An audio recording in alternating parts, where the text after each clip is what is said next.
just wanted to start off with how have your squad come through the last couple of days, obviously after the Leeds game? Clean bill of health, or is there any knocks or doubts heading into the Norwich game? It's a difficult question to answer, Jack, but like all clubs, injuries, COVIDs is all round every club, and it's the same at our club as well. Difficult time of the year, and obviously with a busy programme as well.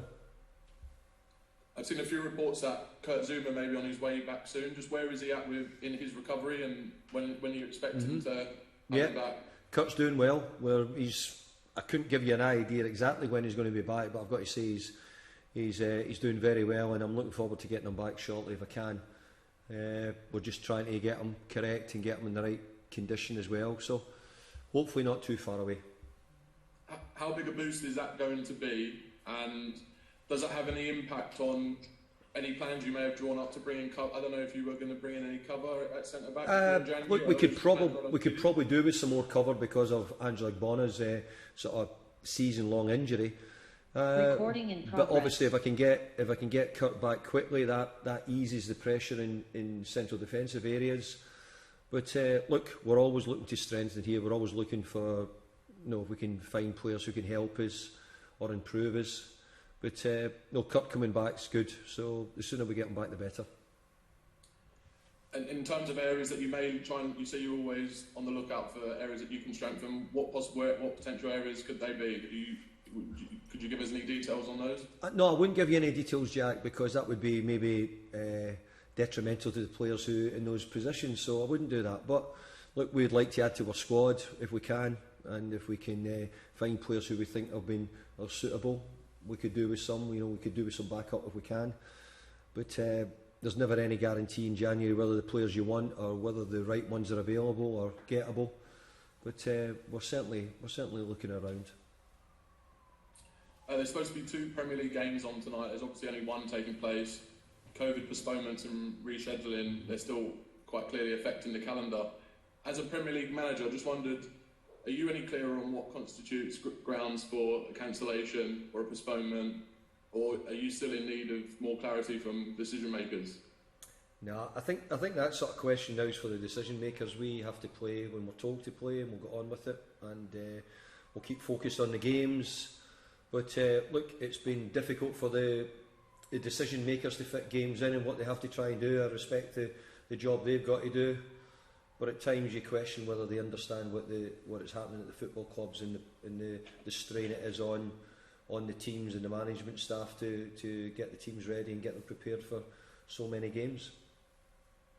And finally, I just wanted to end on, what are your thoughts and the club's thoughts on the record released by Governor B and that incredible gesture he did to donate proceeds towards young West Ham fan Isla Caton? Yeah. What have you thought about that? It's brilliant. It's absolutely brilliant. It's young girl who's struggled, and the club here have done everything they can and they'll try to help. But it's really good that support's coming in other ways to raise funds. So really pleased.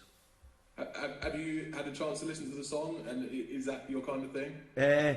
No, do you know something? Rap. I'm a bit of soul or Motown, really. I think that's what I would do.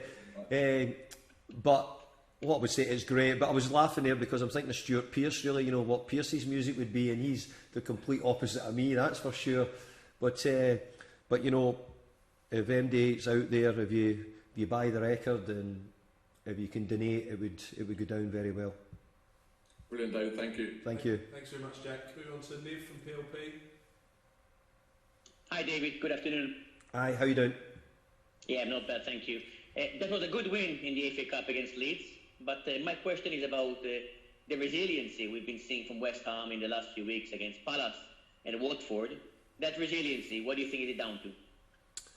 Well, it's all down to the players, because the players have got a really good mentality, and hopefully it's a changed mentality, I hope. But keeping focused, not coming off the job, and we've had a few weeks where we've been a bit up and down, but I'm just sensing that we're getting back into a little bit better form. We're scoring goals again. We're looking more lively. So I'm hoping that we're coming back into a bit of form. Looking forward to getting some players back from injury in the coming weeks and months ahead, so that will help us as well. But I was really pleased with the 2 wins. I was really pleased with the cup win against Leeds United. because it's like 3 Premier League wins really in a row with what we've got. But our next game is now Norwich, which is another challenge in itself, and we'll treat it in the same way as we've treated the other ones. Speaking of Norwich, a team like Norwich, how can they challenge you tomorrow night?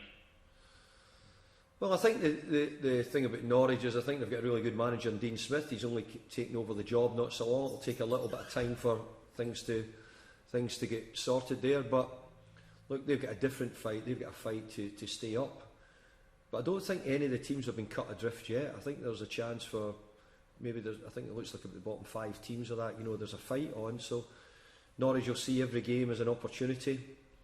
But I see it here at West Ham as an opportunity for us to try and keep challenging the teams at the top, trying to keep ourselves around them, annoying them, and making them think that we're not going away.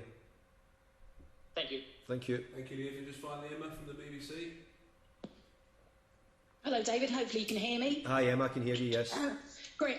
Sorry, can I get your thoughts? I don't know if you've been asked this already. I do apologise. On the fact that your next FA Cup match is against Kidderminster Harriers. I've not been asked that question. It's the first time, Emma. So you're first up, Emma. Look, the first thing I'd say, it was a great win against Leeds United, and it's got us into the next round. I've had lots of memories, which no doubt in the weeks and months to come, if it's months, not months, weeks to come, you'll probably hear about when we talk about lower leagues and games at this level. So I know what the Cup can do. You can easily get knocked out. It can happen very easily. So I'll make sure when we get round to it that we try and prepare and be as ready as we can.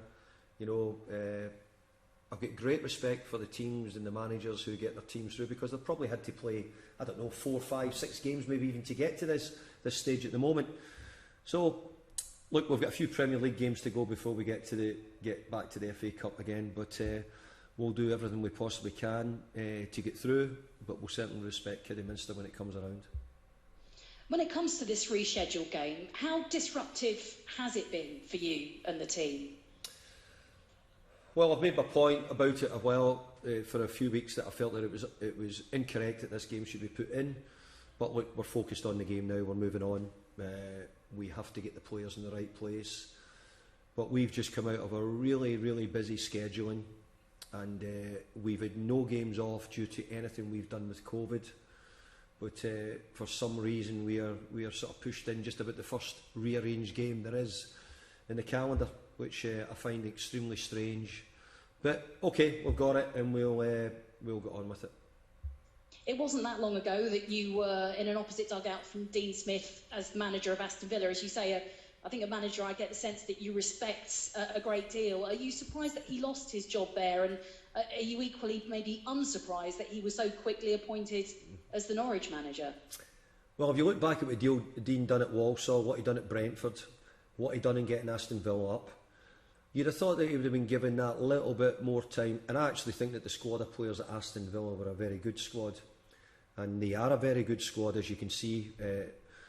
And I think Dean given that opportunity just to manage them through, got them promoted, they stayed in the Premier League, they built on it, they sold their best player. So I think that takes a little bit of time, and you have to think about that. But I'm pleased for Dean, because I think he's at a good club. I think he's at a club which give managers a chance, they give managers an opportunity to be there. It's not all about the exact next win. And I hope it gives Dean a chance to work, because he's worked at all the other clubs he's been at. And finally from me, I think people are starting to realise how good a player Jarrod Bowen is, and is that largely due to the work that you've been doing with him? Because every time I see him play, he seems to want to cover every single sort of blade of grass on a pitch. Mm-hmm. It seems to mean an awful lot to him to play as well as he can for West Ham. Well, I think Jarrod's improvement in the 2 years just about he's been here has been great. I mean, when you take the players from the lower leagues, you have to give them a bit of time to come up and get used to the Premier League. Jarrod's near enough started right away and got his goals and assists, but he's taken his game on to another level, and he needs to keep it up, because I think that he can do even more. He can play even better, and that's the good bit for Jarrod, because he's still got more development to come, but he's doing a great job for us just now.